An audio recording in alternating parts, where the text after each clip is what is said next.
සියලු දෙනාට සුබ ප්‍රීතිමත් නිර්මාණාත්මක සන්ධ්‍යාවක් වේවා. අපේ ගත්ගතුවරයා එමව ඒ සහෝදරයෝ පැමිණි සියලු දෙනා ඒ වගේම අද මේ වැඩසටහන මේවන මා මිත්‍ර සුරවීර ඒ වගේම ඔහු සමග පැමිණි උදම් රංජන් එම් විශාල පිරිසක් මේ සියලු දෙනාගෙන්ම අවසරයි. දැන් මම ටිකක් කම්පණයෙන් බලන් හිටියේ මේ වැඩසටහන. ඒ කියන්නේ මට යම් ආකාරයේ සසල වීම ඇති වුණා. විශේෂයෙන්ම තාත්තා නැති මොහොතක අම්මට පොත පිළිගැන්වීම.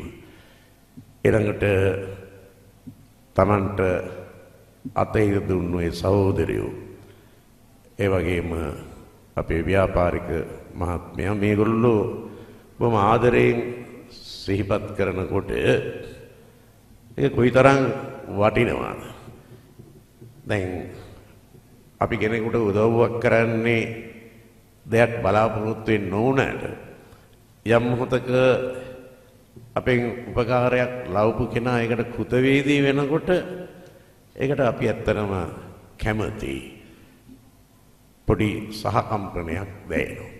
ඒක මේ වැඩසටහනේ ආරම්භයේ ඉඳන්ම තිබුණා. ඉතින් මෙතන පොත් දෙකක් තියෙනවා. දැන් සාමාන්‍යයෙන් අපෙන් ටිකක් දුරස් කලාවක් තමයි කෙටි කතා කලාව. කවියක් නම් කවියක් කියලා බොහොම ඉක්මනට රස විඳින්න පුළුවන්. කෙටි කතාවක් කියවන්නම වෙනවා. ඉතින් කෙටි කතාවක් රස විඳින්න මේ වාගේ වේදිකාවක් කෙටි කතාවක් කියවන්න බෑ.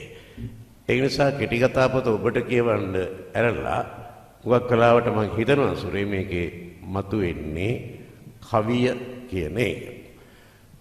කවිය කියන එකත් අපෙන් ඈත් වෙච්ච එකක් නෙවෙයි. දැන් ඉස්සර නම් පොලකට ගියත් කවි කොලයක් තියෙනවා. ඒ කාලේ වෙච්ච මරණයක්, හොරකමක් මොකක් හරි ගැන කවි කොල ගහලා විකුණනවා. පොලේ ගියා එළවලුත් අරගෙන එළවලු මල්ලට කවි කොලයකුත් දාගෙන ඇවිල්ලා ගෙදර මේ කවි කියවනවා. දැන් එහෙම එකක් අපි ගාව නැහැ. අපි ඉන්නේ එක්කෝ මූණු පොතේ YouTube එකේ තේවෙන් දකින දේවල් තමයි අපි කියවන්නේ. සාමාන්‍යයෙන් කෙනෙක් ඇයි කවියක් ලියන්නේ? කවියක් ලියන්නේ එයා ඇතුලේ තියෙන අසනීපයකට, ලෙඩකට, එහෙම නැත්නම් අමාරුවකට. මේ කවි ලියන පුද්ගලයාගේ හිතේ අප්‍රමාණ දේවල් තෙරපෙනවා, පීඩණයටපත් වෙනවා ඔහුගේ සිත හදවත. ඕකට මේක ඕනේ අනික් අයත් එක්ක බෙදා ගන්න. අපි ඒකට කියනවා පෞද්ගලික අත්දැකීම් පොදු බවට පත් කරන්න. එතකොට කලාකරුවෝ එක එක මාධ්‍ය තෝරගන්නවා. කෙනෙක් නව කතාව, කෙනෙක් කෙටි කතාව, නාට්‍ය, සිනමාව, චිත්‍ර, ගීතය, කවි. ඉතින් මෙතනදී මේ තෝරාගෙන තියෙන්නේ කවිය. කවිය රැඩිකල් කවියක් හැටියට හැඳින්වුවා සුරවීර මහත්තයා. ඒ රැඩිකල් කියලා කියන්නේ හුඟක් දෙනෙක් කතා කරන්න බය, අත තියන්න බය මාතෘකාවලට අත තිබ්බාම අපි කියන රැඩිකල් කියලා. ඒ රැඩිකල් මොනවා වුණත් කලාකෘතියක තියෙන්න ඕනේ මූලික ගුණයක් තියෙනවා. ඒ තමයි අඩුවෙන් කියලා වැඩියෙන් දැනෙන්න අරින්න ඕනේ. දැන් අපිට හුඟක් වෙලා තියෙන්නේ අපේ කලා නිර්මාණ අපි හුඟක් ඇසු දකින නිර්මාණ වැඩියෙන් කියලා අඩුවෙන් දැනෙනවා. වෙන්න ඕනේ ඒක නෙමෙයි. අඩුවෙන් කියලා වැඩියෙන් දැනෙන්නේ. දැන් මේක දැනගෙන හිටියා අතිශයින් නූගත්තේ සැලකෙන අපේ පැරණි ජන කවියෝ වැස්සකටවත් ඉස්කෝලේ ගිහිල්ලා නැහැ. හැබැයි ඒගොල්ලෝ මේ කලාවේ මූලික સિદ્ધාන්තය දැනගෙන හිටියා. දැන් මම මේ ඔබට ඉදිරිපත් කරන්නේ කරත්ත කවියක්. මට මේ සහෝදරයත් එක්ක කතා බහ කරගන්න බැරි වුණා. නැත්තම් මම ඒ කවිය එයාට බාර දෙනවා. බොහොම ලස්සනට අද ගායනා ගොඩක් ඉදිරිපත් කරා. දැන් කරත්ත කවියක්. දැන් ඉස්සර කරත්තකාරයෝ ගාල්ල මාතරේ ඉඳන් බදුල්ලට යනකම් බඩු පටවගෙන මේ කරත්තවල යනවා. දැන් ඔබේ වාහනයට ස්පෙයා වීල් එකක් තියෙනවා. ඒ වගේ මේ කරත්තකාරයින්ටත් ස්පෙයා වීල් තියෙනවා. දැන් ඔබ කල්පනා කරලා කරත්තයකට කොහොමද ස්පෙයා වීල් තියෙන්නේ? මේ කරත්තකාරයට තියෙනවා. ඔරිජිනල් එක මාතර. ඊට පස්සේ මාග එක්කෝනාරාම්වල එහෙම නැත්නම් නුවර රත්නපුරේ ඔහොම ස්පෙයා වීල් තියෙනවා. තව එකක් බදුල්ලි. ඒක පස්සේ ලොරි සංස්කෘතියට ආවා. ඒ කියන්නේ ලොරි රියදුරන්ටත් එහෙම ස්පෙයා වීල් තියෙනවා. ඒතකොට මෙතන කවුරු හිට ඒගොල්ලන්ට විතරද අපිටත් තියෙනවා කියලා. නෑ එහෙම නෙමෙයි අරක පොඩි හරි අහිංසකයි. එතකොට ඒ අතර බොහොම සියුම් අනුවේදනීය ප්‍රේම සම්බන්ධතා අතරමඟ තියෙනවා. එක්කෝ බත් කඩේ බත් අම්මයි. එහෙම නැත්නම් බත් අම්මගේ දුවත් එක්ක. එක්ටම් ගියා. සිරිබු අයියා මේ තිබුණා. සමහරවිට ඔවුන්ගේ මදු සමය ගත වෙන්නේ කරත්තයට. ඒකත් හම්බෙන්නේ අවුරුද්දකට සැරේයි අවුරුද්දකට දෙපාරයි. ඉතින් ඒගොල්ලන්ට මේ මොහොත හරියට වටිනවා. මේක කරත්තකාර කවියක් මම ටිකක් කැතට කියන්නේ අනුකම්පා කරන්න. මෙන්න මෙහෙම කියනවා. මේ කරත්තකාරයා මේ ඉල්ලීම කරන්නේ කුකුලන්ගේ. ඕක පස්සේ සිරිබෝයා චිත්‍රපටයටත් අරන් තිබුණා. කුකුලන්ගේ ඉල්ලීම කරන්නේ. කුකුල්ලෝ එක එක පාටනේ මල්ටි කලර්ස්. නිල් පාට කුකුල් විතරයි නැත්තේ. මේ කුකුලන්ට කියනවා කුකුලනේ මන් තොපේ කකුල් වල රත්තරන් වලලු දානවා. මොකද කුකුලන්ට රත්තරන් වල ටීවී දෙන් අරන් හරි දානවා. දාලා ඉල්ලීමක් කරනවා කුකුලන්ගේ. ඒ කවිය මෙහෙම දෙන්නේ. මම පුළුවන් හැටියට කියන්නම්. පාට වර්ණ ඇති කුකුලනි මං තොපට රනින් වලලු සාදා දෙන්නෙමි පයට උඹයි කකුල් වල රත්තරන් වලලු දානවා. මොකද්ද ඉල්ලීම? මේ අප දෙන්න එක් මුනිරෑ තුන් යමට ඉර දුටුවත් නාදං කුකුලනේ හෙට විවිධ පාට ඇති කුකුල්ලනේ මම්බලේ කකුල් වලට දානවා රත්තරන් වලලු. මේ අපි දෙන්න අහම්බෙන් මුණ ගැහුනේ. ඉර පෑවුවට තොපි අඬලනවා එහෙම නෙවෙයි. මොකද ඒ කාලේ එලාම් නැහැනේ ෆෝන් එක තියාගන්න බෑනේ. කුකුල්ලාගේ ඇඬලින් තමයි එළුණා කියලා දන්නේ. ගමේ මිනිස්සු දන්නවා රතු කුකුල්ලා ඇඬලුවොත් පාන්දර 4යි. කළු එක ඇඬලුවොත් 5යි. සුදු එක ඇඬලුවොත් 6 පැනලා. ඒක තමයි ඒගොල්ලන්ගේ සංනිවේදේ.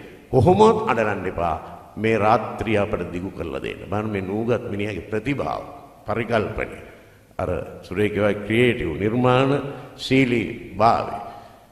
ඒ කියන්නේ අපේ මහාචාර්යවරු සින්දු ලියනකොට ඒ අදහස් ගන්න. දැන් නිරෝෂා විරාජනී මහත්මියට සුනිලාරත් මහත්මයා ලියනවා සඳදිය උතුරා අපතේයයි. ගිලී නාන්නට එන්න ප්‍රී. මේක අන්තිමට කියනවා ඉර දුටුවත් නාඩන්න කියා පණිවිඩයක් ඇරියතුන් හොඳයි. අපි හොයලා බැලුවේ නෑනේ. ඔහේ ඇහුවා මිසක් කාටද ඒ පොකොටද මේ පණිවිඩය අරින්නේ? ඒ රාත්‍රිය දීර්ඝ කරන්න කුකුලන්ටයි පණිවිඩයයි. මෙන්න මේක තමයි අඩුවෙන් කියලා වැඩියෙන් දැනෙන්න ඇති. මෙන්න මේ ගුණය මම කියන්නේ මේ කවිපද මම 100% පරිශීලනය කරා කියලා. මට ඒකට අවස්ථාවක් ලැබුණේ නෑ. නමුත් පොතක් කියවන්න නැතුව පොතක් ගැන කතා කිරීම ලැජ්ජාවට කරුණක්. නමුත් මට කුරියර් කරලවත් එව්වේ නෑ සිසිල්. හරි. ඊට පස්සේ මම මේ පොත දැක්කේ මෙතන ඇතුළු වුණාට පස්සේ. හැබැයි මම ඒ ටිකට පොත යම් ආකාරයකින් කතා කරන ගමන් කියුවා. නමුත් පොතක් ගැන කතා කරන්න ඒ 3-4 පාරක් කියවන්න ඕන. හැබැයි මම කියවපු ටිකේ මම තේරුම් ගත්ත දෙයක් තමයි අර ගුණය තියෙනවා. ඒ කියන්නේ අඩුවෙන් කියලා වැඩියෙන් දැනෙන එක. දැන් අපි සමහර ලාවට අවධානය යොමු නොකරන චරිත කවියාගේ අවධානයට ලක් වෙලා තියෙනවා. අවධානය ලක් කරලා. දැන් ඔබ ටිකකට කලින් ගායනයක් ඉදිරිපත් කළා මේ කවියකින්. ඒ කවියේ කියනවා එක්තරා ගැමි කාන්තාවක් පටාචාරගේ රූපේ පන්සලේ බිත්තියෙන් අයින් කරලා මගේ රූපේ අඳින්න. හැබැයි මගේ ඇස් දෙක අඳින්න එපා. මට මෙව බලන්න බෑ. ඒ චූටි කෑල්ලක් විතරක් ඒක අපව මතක් කරන්න ඕන. පොඩි කෑල්ල සම්පූර්ණයෙන් එපා.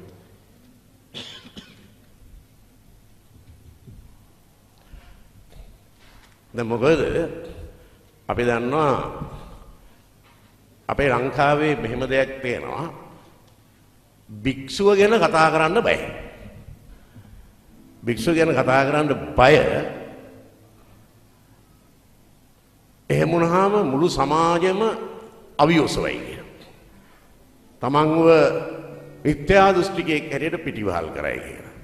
දැන් ඒ බය සිසිරගේ පොතේ නැහැ.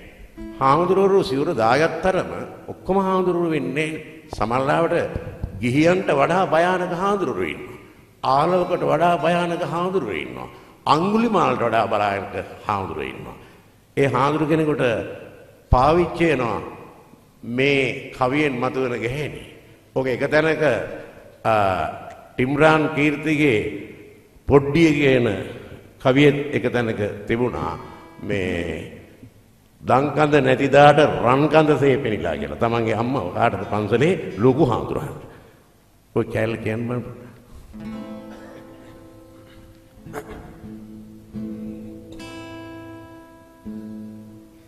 සිතරෝම අනික ඇවිදින් පටාචාරව මකාපන් එතැන හිස් තැන මකන්නට ඔබ මගේ රූපේ මවාපන් පොයදා ලොකු සාදුගේ බණ ඇහුනොතින් මට ඇනෙයිබන් එහින්දා සිතරෝම වගේ දැස් නැතිවම තියාපන්.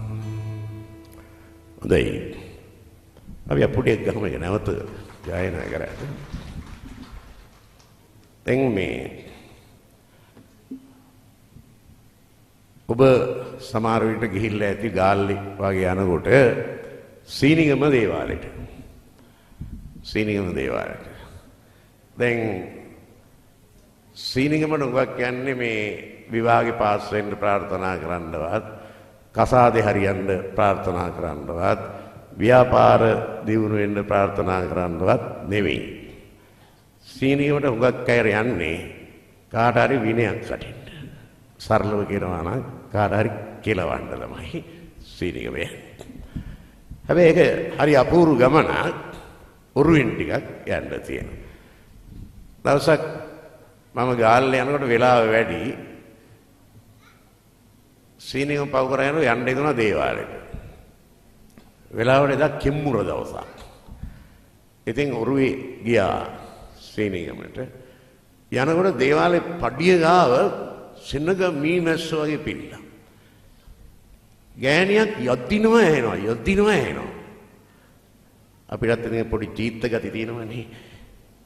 එම්මෙන් රිංගගෙන ගිහිල්ලා බලනකොට එක ස්ත්‍රී රත්නයක්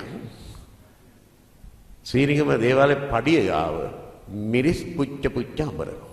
මිරිස් පුච්ච පුච්ච අඹරනවා මොනවද කියලා යදිනවා. ඉතින් මම ළඟ ඉන්න මිනිස්සෙකුගෙන් ඇහුවා මොකද කරන්නේ? ඒ මනුස්සයා වෙන මෙහෙම කිව්වා. ඒ මනුස්සයාගේ භාෂාවෙම කියනවා නම් ඔය ඇත්තිගේ ඇත්තා වෙන ඇත්තියක් එක්ක හාද වෙලා ඔය ඇත්ති අතහැරලා දාලා ගිහිල්ලා. ඔය මිරිස් අමරන්නේ ඒ ඇත්තයි ඒ ඇත්ති දැවිලා පිච්චිලා මක බෑවිලා යන්නේ. ඒක තමයි මිරිස් ඇමරීමේ පරමාර්ථය. ඊට පස්සේ මම කල්පනා කරා කාරිනේ සාධාරණයි. එහෙමනම් යසෝදරා දේවිට මොනවයි දෙන්නේ? දැන් ඒ ඇත්තිත් එක ගියාට දරුවෝ එහෙම ඉඳලත් නැහැ. දැන් යසෝදරා දේවිට මොනවයි දෙන්නේ නැද්ද? දැන් සිද්ධාර්ථ කුමාරයා මහරෑ ගියා. මේ උපන්න කිරිගෙටි මූණක් බැලුවේ නැහැ. පුදුම තරහක් ඉන්නේ තියෙනවා. වෙලාවට කිඹුල්වත්පුරේ සීනිගම තිබිලානේ. තිබුණා යනවා මිරිස් අර.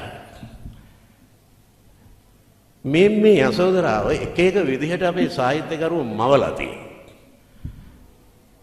එක සාහිත්‍යකරුවෙක් තමයි බී.එච්. අමරසේන මට මතකයි.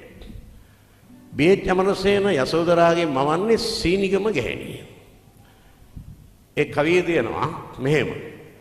පෙරමින් කඳුළු කිරි දරුවෙකු අතේ දරා පෙරලා නොගොස් පෙම්බර මව්පියන් කරා දරදඬු ගැසුණු අතපය හාමතේ දරා නරකාදියක හිමියේනි දැන් යසෝදරා. අර සීනිගම ගැහණිමයි. මේකේ දෙනවා ර શબ્ද. ර શબ્ද මම බර කරලා කියන්නම් ඔබට කොහොම යසෝදරාගේ නේද මෙවෙන්නේ කියලා. මේකේ තියෙන ර શબ્ද. ඔය මම ර શબ્ද වලට බරක් දානවා. කිලෝ 1 පඩියක් දානවා. පෙරමින් කඳුළු කිරි දරුවෙකු අතේ දරා පෙරලා නොගොස් පෙම්බර මව්පියන් කරා දරදඬු ගැසුණු අතපය හාමුතේ දරා නරකාදී හිමියනි දැන් යසෝදරා. මොකද්ද ඔබට වෙන්නේ? රම්මේ සුරම්මේ සුබ මාලිගාවලින් එකක පාමුල කෙස්ස කඩාගෙන දත් මිටි කමින් සිද්ධාර්ථ වාවකේවා කියලා දත් මිටි ගන යසෝදරා. හැබැයි ඒ යසෝදරාව වෙනස් කරේ නූගත් ජන කවිය. නූගත් ජන කවියා යසෝදරාව මෙව්වා ගැහණියකට ලං වෙන්න බැරි මනෝභාවයකින් යුතු ස්ත්‍රී රත්නයක් හැටියට. සුමේධ තාපසයාගේ කාලේ මෙයා මගේ සැමියා වෙන්න කියලා ප්‍රාර්ථනා කරලා ලේන කුලේ ඉඳන් සංසාර ගමන දිගින් දිගට එකට ආපු තමන්ගේ සැමියා තමා දමා යන බව ප්‍රත්‍යක්ෂ කරගෙන ඒ උපේක්ෂාවෙන් දරාගෙන ඔහුගේ හිතසුව තවදුරටත් ප්‍රාර්ථනා කරපු යසෝදරා කෙනෙක් ජන කවියා මෙව්වා. ඒකයි තමයි අපිට හම්බ වෙන්නේ කැලේ තිබෙන කොයි දේවත් රස වේවා මලේ බඹරු මෙන් පිරිවර වැඩි වේවා අව්වේ තිබෙන රැස්මාලා අඩු වේවා ගව්වෙන් ගව්ව දිවමාලිග සෑදේවා. අපිට එතෙන් යන්න අමාරුයි. අපි ඉන්නේ සීනිගම ගෑණි ගාව. මාව දාලා ගියනම් තොට්ට හෙන්න 7 වැඩියා. පාර යනකොට ලයිට් කණු ඔළුවට වැටියා. එහෙම තමයි කල්පනා. ඊළඟ වෙනස් චින්තනයෙන් යුතු මිනිහෙක් ළඟා කරගත යුතු උත්තරීතර මානසික තත්වයකට ගොඩ නැගුවා. අන්න එතකොට ඒ යසෝදරාව වෙන විදිහකට ගන්නවා සිසිර තමන්ගේ කයිපතේ. කල්ප ගණනක් පෙරුම් පුරමින් අතින් අල්ලන් ආනිසා නිසකවම මං දැනන් හිටියා නික්ම යන බව ඔබ එදා හොරෙන් ඔබ එබිකම් කරන විට දැස් වැසුවේ ඒ නිසා අනේ සිදුවත් සමාවෙනු මෙන කරපු හින්දා ඔබ මුල. අපිට මේ බෞද්ධ සාහිත්‍යයේ කියන වකවානු දිනවකවානු හරියට ගණන් ගන්න බෑ. ඒ බෑනේ. ඒ වගේ සාහිත්‍යකරුවෝ දාපුවා. මොකද සිද්ධාර්ථ කුමාරගේ චින්තනය මාස 10ක් ඇතුළත වෙනස් වෙන්නේ නැහැ. ඒක ටිකෙන් ටික වෙනස් වෙච්ච යක්. ඒ මම එහෙම කියන්නේ. එහෙනම් රාහුල කුමාරයා පිළිස්ද ගත්තා නම් ඒ ගන්නෝනේ මාස 10කට කලින්. කල්පනා කරුවේ නැත්තේ. මාස 10කට කලින්. ඒගොල්ලෝ ලිංගිකව හැසිරෙන්නේ බෑ රාහුලේ පිළිස්ද ගහන. එතකොට මාස 10න්ද වෙනස් වුනේ ගිහිගේ ඇර යන තරමටම සිද්ධාර්ථමය චින්තනය. මේ සාහිත්‍යකරුවෝ කියන දිනවකවාන. මේක ටිකෙන් ටික වෙනස් වෙච්ච දෙයක්. ඒක යසෝදරා කියන්නේ ගොන් එළදෙනක් නෙමෙයි. එයාට තේරෙනවා මාව ටික ටික දැන් ප්‍රතික්ෂේප වෙනවා. මාව දැන් ගණන් ගන්නෑ. මගේ ස්පර්ශයට අවශ්‍ය නැහැ. එයා දැන් යන්නේ නැහැ නාටිකාංගනාවන්ගේ රැඟුම් බලන්න. එතකොට බුද්ධියෙන් වැටහෙනවා එයා යනවා. අන්න යනවා තේරෙන්නේ නැති. චන්නට කතා කරනවත් තේරෙන්නේ නැති. කන්තකස්සයාව සූදානම් කරනවත් තේරෙන්නේ නැති. ඒ තේරුම් අරගෙන ඒක දකින්න තියෙන අකමැත්තෙන්ද නිදි වගේ ඉන්නේ ඇති. ඇහෙන් කඳුළු වෙන්නේ ඇති. කොට්ටෙට තද කරගෙන ඉකි ගහන්න ඇති. යහන් මැදුරට ඔබ එබෙන විට මමත් හිටියේ අවදියෙන්. පුරා 13 වසක් ගත වී උපන් පුතු ගැන සිත්තුඩින්. අවුරුදු 13 පස්සේ දරුවෙක් පිරිස ගැන දිනවකවානු එහෙමනේ සාහිත්‍යයේදී.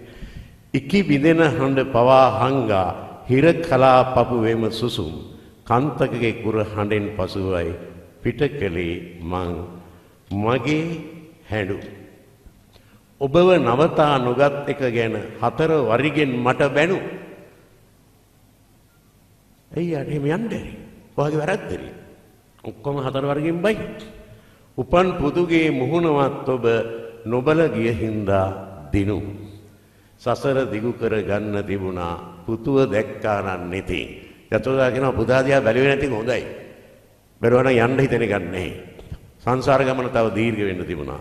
අතර යන එක පහසු වෙන්නයි දැස් වැසුවි මං හොරින්.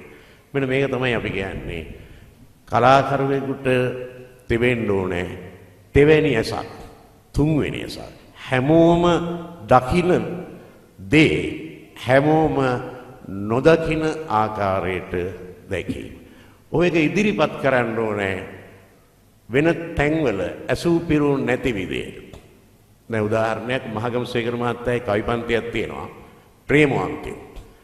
ප්‍රේමවන්තය කවි පන්තිය තියෙන දෙබසා. කවි පන්තිය පටන් ගන්න මෙහෙමයි. ටක් ටක් ටක්. කවුද? කවුද? මේ මහරෑ දෙගොඩ හරි මිදුලේ හඳ එලි මුට්ටක් කිරියක් ලාගෙන අවතාරයක් වද්ද. අන්න හරින් උත්තරයක් දෙනවා. නෑ මම මියගිය ප්‍රේමය. මොනවා මේ ඔයාද? දැන් කොච්චර කල් වෙනවද? අවුරුදු 25ක් 30ක්. මට මතකයි. මම ඔයාට මලක් දුන්නා. ඉඳගෙන හිටියා අපි මූදයිනේ. ගිනි බෝලයක් වගේ ඉර බැස්සේ. ඔව් මට මතකයි. මගේ අතින් මල වැටුණා දිය රැල්ලට. මේ දෙන්නගේ දෙපසනේ. ගහගෙන ගියා ඒ කන්දකාරේ. ආපහු අපි ආවේ ගොළුව වගේ. දැන් කොච්චර කල් වෙනවද? අවුරුදු 25ක් 30ක්. මම යන්න. ඔව්. මොකටද නිදි මරන්නේ? මාත් වහනවා ජනේලෙ. හුලං එනවා. අප්පුච්චි හිතට වහින එකක් නෑ ළඟදී. ඔච්චරයි. යම් කිසි ජීවිතයේ සැදෑ සමය ගත කරන පුද්ගලයෙකුට බිඳිච්ච ප්‍රේමයක පොඩි සිතුවිල්ලක් මතුවෙනවා. ඒක දෙබසක් විදිහට ඉදිරිපත් කරනවා.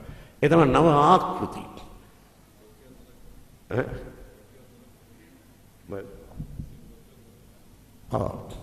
නව ආකෘති යොදාගෙන. ඒ වගේම තමයි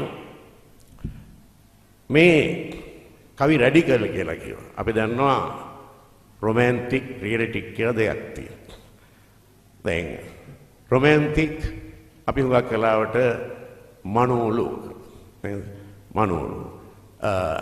ඒ මනෝලෝකත් ලස්සනයි. වැහි වලාකුලින් පැල්පත සාදන්නයි.